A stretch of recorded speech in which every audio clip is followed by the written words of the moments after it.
नमस्कार साथियों। शख्सियत हर हफ्ते देता हूं, चाहे और कोई वीडियो मिले ना मिले। किसी विद्वान फोटोग्राफर या बिल्कुल अमेचर जो बिल्कुल नया शुरू किया है, जिसको बहुत कुछ करने की उम्मीद दिखती है, उन लोगों को सामने रखता हूं। आज हमारे साथ हैं विनय कुमार रावल जी। गुजरात से ये ओरिजिनिटी इनकी गुजरात की है। बंगाल में जन्म हुआ, बिहार में काम किए और अब बनारस में रह करके बहुत गंभीरता से फोटोग्राफी से जुड़े हैं।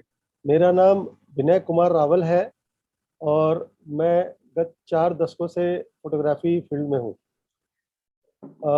मैंने फोटोग्राफी हॉबी के रूप में शुरू करी थी और सन 1980 में मैंने एक छोटा सा फोटोग्राफी का डिप्लोमा किया था यहीं बनारस से।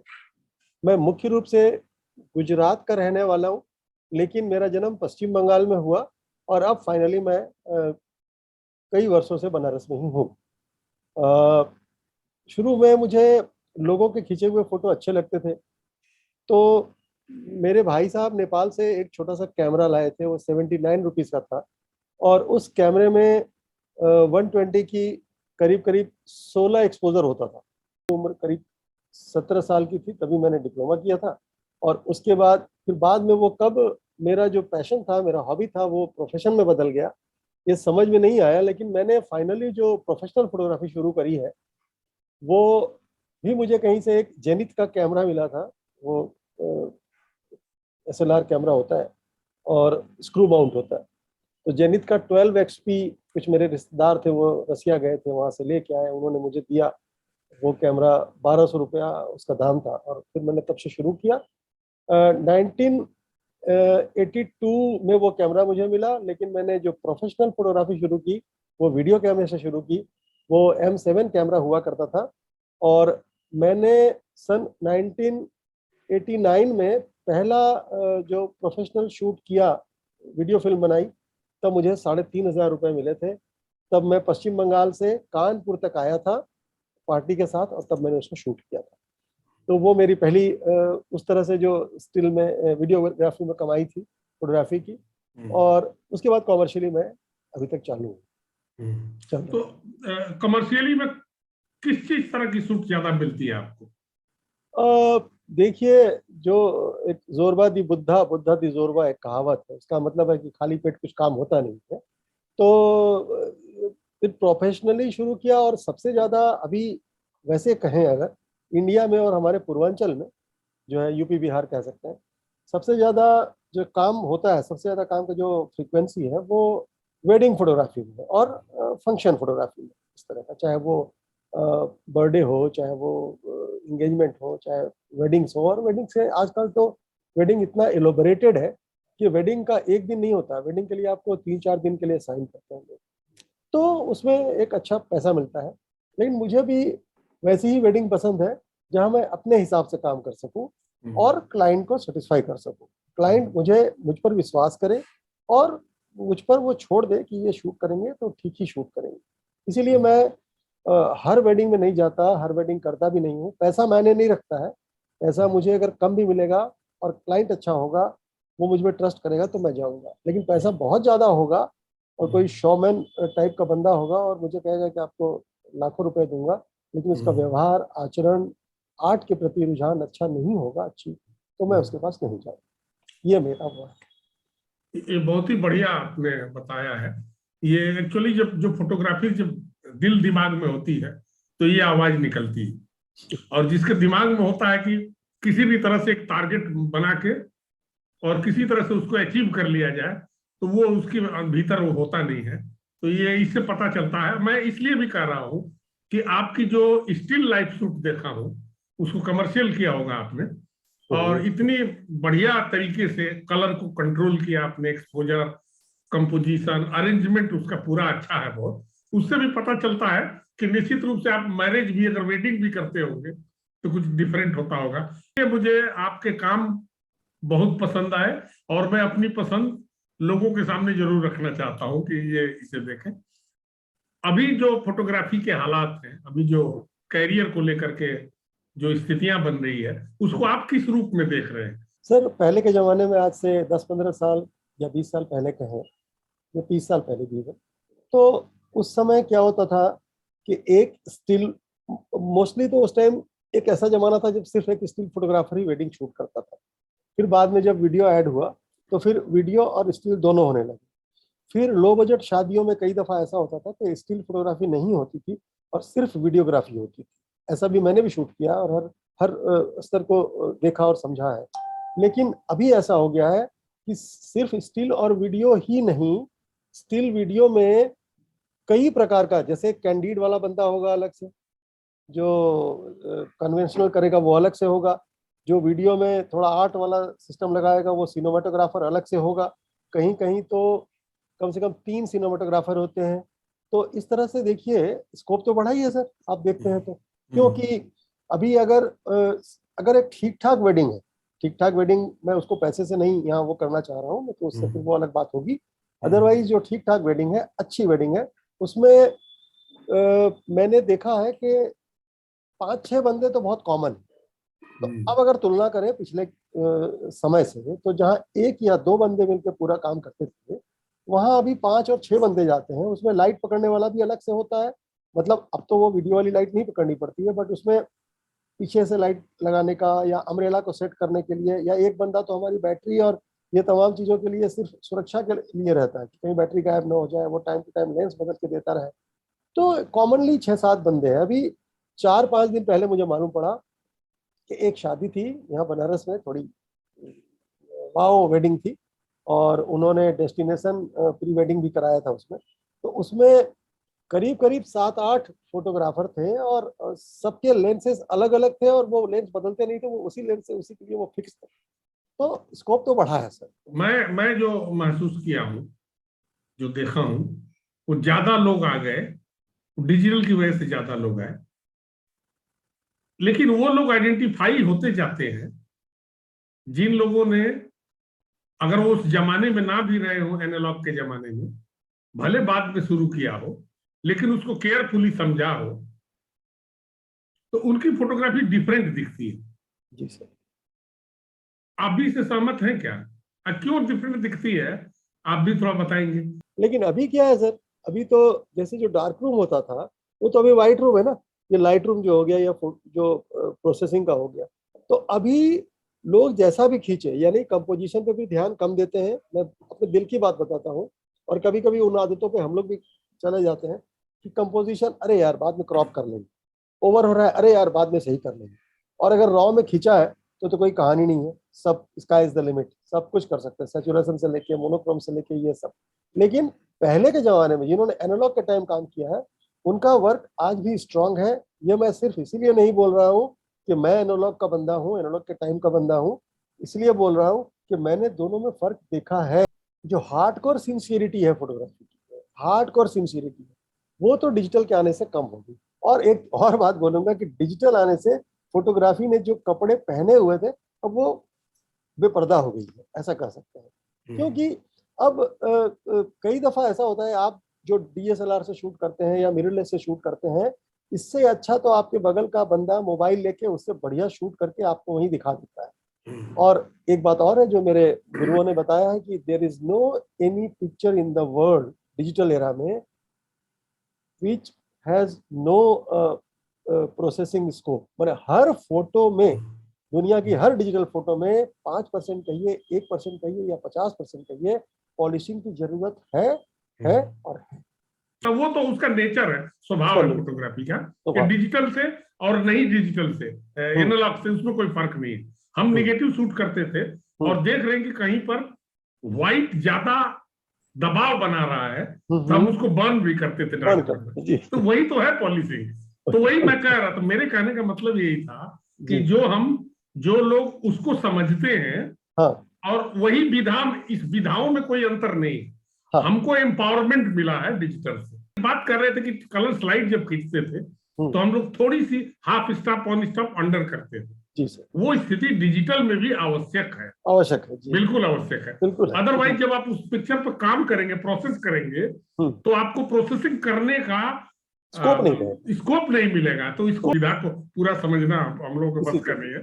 तो हल्का फुल्का जो जाना हूं उसमें ये जाना हूं कि फोटोग्राफी में इनपुट नहीं होता, फोटो से कुछ घुसा नहीं सकते, फोटो में से निकाल तो सकते हैं, ठीक है। तो अगर वो थोड़ी सी डीप है तो हम डीप के कारणों को निकाल करके ब्राइट तो कर लेंगे, लेकिन ब्राइट है तो हम कुछ घुसा नहीं सकते, ये वन वे ट्रैफिक है वहां। जो हम देखते हैं उसको डीप करते हुए, तो एक्चुअली वो डीप होती नहीं है, वो एक छलावा होता है कि दिखाई देगा कि डीप हो गया, उसकी प्रॉपर्टी में वो घुसता नहीं है, तो जा नहीं सकता, क्योंकि प्रॉपर्टी में घुसाने के लिए सिर्फ और सिर्फ कैमरा चाहिए, उसके बाद उस पर कुछ नहीं घुसा सकते आप, जहां तक मैं समझा हूं। तो कुछ कहना तो आप कहें, क्योंकि हम लोग सीरियस बात कर रहे हैं पर तो... नहीं, ये हाँ, ये थोड़ा टेक्निकल और सीरियस बात है। बात आपकी बिल्कुल सही है, इसीलिए लोग कहते हैं कि ओवर खींचोगे जो तकलीफ होगी, थोड़ा अंडर रहेगा तो हम बेटरमेंट की तरफ जा सकते हैं। जो आपने कहा मैं उसका समर्थन भी करता हूँ और उससे सहमत भी हूँ कि ये बात सच है कि आप थोड़ा अंडर खींचेंगे तो अच्छा रहेगा। हमारी पिक्चर एक्यूरेट होनी चाहिए, यही फोटोग्राफरों के लिए सबसे अच्छा संदेश होता है। यूजर क्या करेगा, कहाँ यूज होगी, कैसे यूज होगी, वो अपनी जगह है, वो अपनी जरूरत के हिसाब से होगी, ठीक है जी। तो ये बातें थी। अब कुछ मैं ये चीजें जानना चाहूंगा जी सर। कोई एक ऐसा कोई इंसिडेंट बताइए जिसमें आपको बहुत ज्यादा फोटो को लेकर के हैप्पीनेस दिया हो, बहुत ज्यादा आपको ओवर सेटिस्फाई किया हो कि मजा आ गया बिल्कुल, या कोई इसके ठीक उल्टा भी कोई कहीं हुआ हो जहां आपको बहुत ही तकलीफ हुई, बहुत कोशिश किए, काम बना नहीं। ऐसी स्टोरियां लोगों को बहुत काम आती है। मैं जिस मकान में अभी रह रहा हूँ बनारस में, अभी यहाँ कुछ ही दिन रहूंगा फिर दूसरे मकान में चला जाऊंगा। तो यहाँ मैं रेंट पे रहता हूँ और मेरे जो मकान मालिक हैं उनके बड़े भाई की बेटी की शादी थी, ठीक है। उन्होंने मुझे अंधेरे में रखा कि वो किसके लिए मुझे बुक कर रहे हैं, और उन्होंने मुझे डेट लिखवा दी और बुक कर दिया। ये मैं वेडिंग की बात। अच्छा, अब फाइनली उन्होंने जो बुक किया था वो लड़के वालों की तरफ से बुक किया था, ये उन्होंने मुझे बताया नहीं।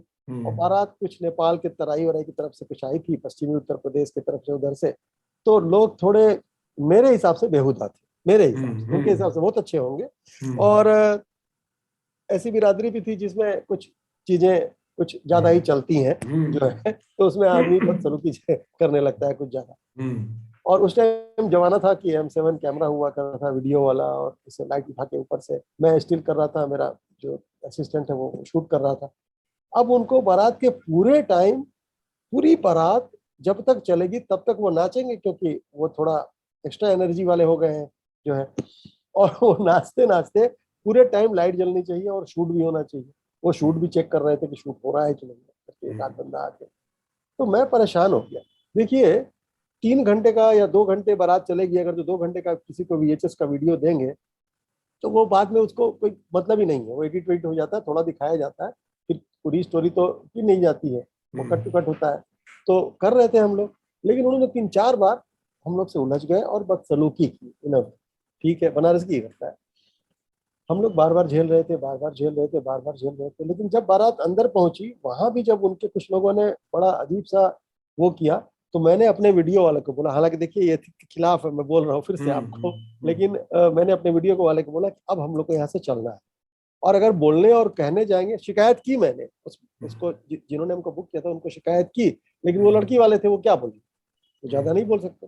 चलो, तो मैंने फिर कैमरा पैक किया, चुपचाप दूसरी गेट से निकले, घर आ गए। उस टाइम मोबाइल फोन आया नहीं था, वो क्रिडल वाला वो फोन होता था, वो फोन मैंने निकाल के रिसीवर नीचे रख दिया, और मैं बिना बोले, बिना आगे शूट किए हुए मैं घर आ गया। उसके बाद बहुत वर्ष बाद मुझे मालूम पड़ा कि फिर मैं आ गया, उनको समझ में आ गया कि क्यों आ गया, ये तो वो समझ ही गए थे। फिर उन्होंने और कुछ फोटोग्राफर को वहां रात में उस समय ढूंढा, फिर शायद कोई मिला या नहीं मिला, ये क्या बात हुई। मैं फिर ये कहता हूँ कि फोटोग्राफर को अपने सम्मान से काम करना चाहिए और बहुत क्लियर हो जाना चाहिए। अभी मैं जो शूट करता हूँ तो मैं फोटोग्राफर, मैंने क्लाइंट का जात पूछता हूँ, मैं ये प्रेम विवाह है या अरेंज विवाह है ये पूछता हूँ, और मैं पहले कोशिश करता हूँ कि मैं लड़का लड़की से भी अगर बात करूँ तो मैं समझता हूँ कि वो कुछ ज़्यादा अच्छी बात होगी और ज़्यादा क्लियर बात हो पाएगी। ये नहीं कि मतलब एक, मैं किसी भी गफलत में नहीं रहना चाहता, टू बी वेरी फ्रैंक, मैं किसी भी गफलत में नहीं रहना चाहता हूँ, और बात अपनी पूरी क्लियर करके पूरा सब समझा के मैं कहता हूँ कि कोई आदमी ज्यादा एनर्जेटिक किसी विशेष द्रव्य का पान करने के कारण अगर हो जाएगा तो मैं उसी वक्त शादी छोड़ के, हो जाए तो हो जाए, मेरे से उलझेगा तो मैं शादी छोड़ के उसी टाइम चला जाऊँ। सिद्धार्थ नाम की पुस्तक है, और इसको एक स्विस फोटोग्राफर जिनका नाम है फ्रेड मायर, उन्होंने शूट किया है। ये इनके साथ मैंने असिस्ट किया था फोटोग्राफी बनारस में, बोध गया में और सारनाथ में, इन सभी इलाकों में। ये करीब करीब हम लोगों का वो 2 बार बनारस आए सिर्फ हम लोगों से कम्युनिकेट करने के लिए। ये पुस्तक हरमन हेसे ने आज से 100 साल पहले लिखी थी, जो कभी इंडिया नहीं आए, लेकिन काल्पनिक रूप से उन्होंने सिद्धार्थ नाम की एक पुस्तक लिखी थी। ये सिद्धार्थ गौतम बुद्ध नहीं है, ये सिद्धार्थ उनके कॉन्टेम्पररी एक कैरेक्टर है सिद्धार्थ और कमला, ये सब। इसमें एक ब्रिटिश प्रोड्यूसर ने फिल्म भी बनाई थी शशि कपूर को लेके और सिमी गरेवाल जी को लेके, और वो उसका नाम भी यही सिद्धार्थ था, उस पिक्चर का नाम। तो इसी का, और वो इंग्लिश में पिक्चर थी।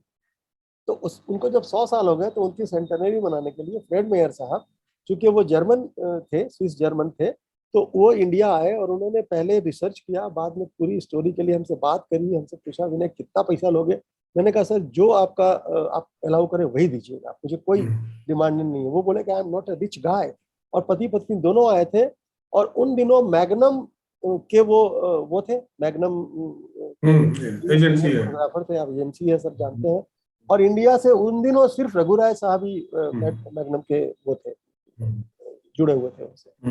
तब उन्होंने बोला यू नो रघु राय, तो मैं बोला हाँ सर जानता हूँ। तो बोले yes he is also magnum person. तो ये कहानी थी। इस पुस्तक में कई दफा तो मैंने शूट किया है, उनको असिस्ट किया है बेसिकली, लेकिन कई दफा मैंने इसमें एक्ट भी किया। तो उन्होंने मुझे कही थी कि आप अपनी दाढ़ी बढ़ने दोगे जो है, और आप अपनी शेविंग नहीं करोगे। और थोड़ी मेरी दाढ़ी थोड़ी पकी हुई भी है, मैंने इसको वो डाई करता हूँ, लेकिन तो उन्होंने कहा था वो नहीं करोगे और आप बिल्कुल ही कोई क्रीम या कुछ नहीं लगाओगे, आप बहुत अजीब से दिखोगे ऐसा। और वो शूट उन्होंने किया जब कमला अलग हो जाती है, कमला मर जाती, बहुत सारा स्टोरी है उसकी। तो वो मेरे जीवन का सबसे बड़ा अनुभव भी है। और उन्होंने इसके प्रीफेस में लिखा है कि अगर उन दिनों में सर बीएचयू में मास कॉम में एडहॉक पढ़ाता था फोटोग्राफी, तो उन्होंने लिखा है कि बीएचयू के जो अतिथि प्रवक्ता विनय रावल और एक और बंदा था गाइड वरुण अग्रवाल, और एक तिवारी जी ड्राइवर थे, वो हम लोग के साथ पूरा 20 दिन रहे थे। इन तीनों के बिना ये पुस्तक अधूरी होती। तो ये मेरे जीवन का सबसे बड़ा अचीवमेंट है। बहुत इंटरेस्टिंग। मैं कुछ नहीं मतलब ये पैसे से सब नहीं होता, टू बी वेरी फ्रैंक, पैसे नहीं होता। जो आत्मीय संतुष्टि होती है वो सबसे बड़ी संतुष्टि होती है। लेकिन ये मैं बनारस के लोगों को या कुछ ही लोगों को मैं बताता और दिखाता हूँ, मैं लोगों को नहीं दिखाता। कि बिल्कुल ध्यान दें, ये जो एक्सपोजर ट्रायंगल है उसको बढ़िया से समझे, अपने किसी भी सीनियर से समझे या यूट्यूब से समझे या आपका चैनल है अपना उनसे समझे। तमाम जगह से बहुत से लोग बहुत बातें कह गए हैं। दूसरा मैं इसके अलावा कहूँगा कि आप अपने कुल फोटोग्राफी जीवन में जो फोटोग्राफी आप करते हैं कुल, उसमें से आप कम से कम 5-10% ऐसी फोटोग्राफ भी लिया कीजिए जो आप कॉन्टेस्ट में, जिसको इंटरनेशनल और नेशनल सैलेंस होते हैं, सर्किट होते हैं, उसमें आप भेजिए। क्योंकि देखिए आप अपनी फोटो खींचेंगे वो तो आपको बड़ी अच्छी लगेगी, लेकिन जब आपकी फोटो एक राष्ट्रीय और अंतर्राष्ट्रीय स्तर पर जाएगी और वहां जो जज बैठे हुए हैं वो जज आपकी फोटो को जब जजिंग करेंगे और जब वो उसको प्रेज वर्दी रहेगी, तो वो सेटिस्फेक्शन जो मिलता है वो बहुत बहुत बड़ा सेटिस्फेक्शन है। मैं पीएसए का मेंबर रहा हूँ, फोटोग्राफिक सोसाइटी ऑफ अमेरिका का। इंडिया में आईआईपीसी का लाइफ मेंबर हूँ, India international photography council new Delhi में है, ओपी शर्मा साहब का जो है संस्था है। और फेडरेशन ऑफ इंडियन फोटोग्राफी जो बेन हुसैन साहब ने और जीके थॉमस साहब ने बैंगलोर से शुरू किया था, उसका मैं लाइफ मेंबर हूँ। और काफी जगहों से मुझे डिस्टिंक्शन और ऑनर्स मिलते हैं, इसीलिए कि आप उसमें पार्टिसिपेट करिए। निश्चित कई ऐसे सैलून होते हैं जो फ्री ऑफ कॉस्ट होते हैं, कई ऐसे होते हैं जिसमें 200-300-400 रुपये की फीस होती है, लेकिन उसमें करिए, तब आप अपने आप को आंकेंगे कि आप कहाँ हैं। फिर अभी आप जो इसमें टाइम टू टाइम देख रहे होंगे, इसमें चाहे स्टिल लाइफ कहें, चाहे ट्रेवल फोटोग्राफी कहें, चाहे वाइल्ड लाइफ की कहें। वो पिग है, उसके 4 बच्चे हैं। एक ऐसी मेरी एक वाइल्ड लाइफ की फोटो है जो पिग है, उसके 4 बच्चे हैं, वाइल्ड बोर है वो। चारों बच्चे के माँ आगे आगे भाग रही है और चारों बच्चों के पैर ऐसे देखेंगे आप, जमीन से कम 2 या 3 पैर ऊपर ही होंगे, वो फुदक फुदक के भाग रहे हैं। और वो मेरी बहुत अवार्डेड फोटोग्राफ है।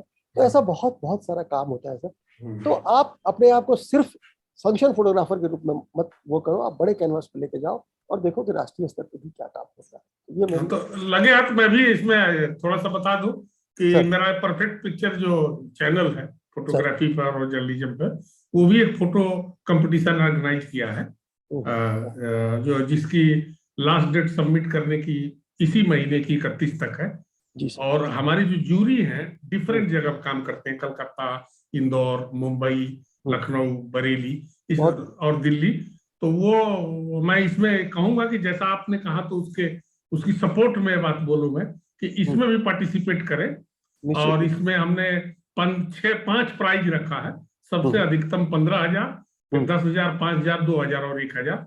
जी सर। और निश्चित रूप से हम टाइम पर इसका अनाउंस कर देंगे। हम्म हमारी जूरी बहुत विद्वान है, ये हम्म मुझे भरोसा है। हम्म, रिसाल सिंह भी हैं उसमें, क्या बात, और मेरे बड़े गुरु बड़े हैं लोग हैं। सर। और ये कंपटीशन हर साल होगा, प्रत्येक वर्ष जनवरी में रिजल्ट आएगा और जी दिसंबर में हम एंट्री क्लोज करेंगे। तो आज की शानदार बातचीत के लिए बहुत धन्यवाद आपका। सर।